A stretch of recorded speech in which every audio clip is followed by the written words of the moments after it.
అందరికీ నమస్కారం. విశాఖపట్నంలో తప్పుడు ప్రచారంతో లడ్డూ మీద తప్పుడు ప్రచారంతో తెలుగుదేశం పార్టీ వాళ్ళు ఫ్లెక్సీలు వేయడం జరిగింది. దాన్ని తొలగించాలని కోరుతూ ఈరోజు ఫోర్త్ టౌన్ పోలీస్ స్టేషన్‌లో సీఐ గారికి రిప్రజెంటేషన్ ఇవ్వడం జరిగింది.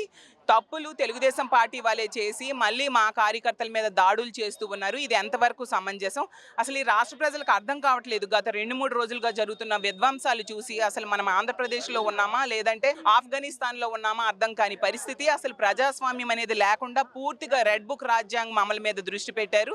దీన్ని మేము తీవ్రంగా ఖండిస్తూ ఉన్నాము. మా నాయకులకి రక్షణ కల్పించాల్సిన బాధ్యత ప్రభుత్వం మీద ఉంది. ఇప్పటికి కూడా చంద్రబాబు నాయుడు గారు కానీ, పవన్ కళ్యాణ్ గారు కానీ, హోంమంత్రి గారు కానీ కనీసం స్పందించకపోవడం చాలా దారుణం.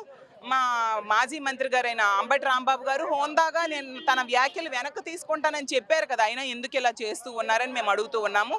ఎంత ఘోరంగా వీళ్ళు చేయడానికి 3 కారణాలు కనిపిస్తున్నాయి. ఒకటి, ఈ తిరుపతి లడ్డు విషయంలో అందులో ఎటువంటి జంతు కొవ్వు కలవలేదు అనేసి సిబిఐ దర్యాప్తు నివేదిక తెలియజేయడం జరిగింది. అలాగే గీతం భూములు 5,000 కోట్లు వీళ్ళు కబ్జా చేశారు, దాన్ని రెగ్యులరైజ్ చేసుకుంటున్నారు అనేది అడ్డంగా దొరికిపోయారు. అలాగే అరవ శ్రీధర్ అని జనసేన ఎమ్మెల్యే ఎంత నీచమైన పని చేశాడో మనందరము చూసాము. ఈ తప్పులు అన్నిటికీ దొరికిపోవడంతో ప్రజల్లో తీవ్రమైన వ్యతిరేకత ప్రభుత్వం మీద వచ్చింది.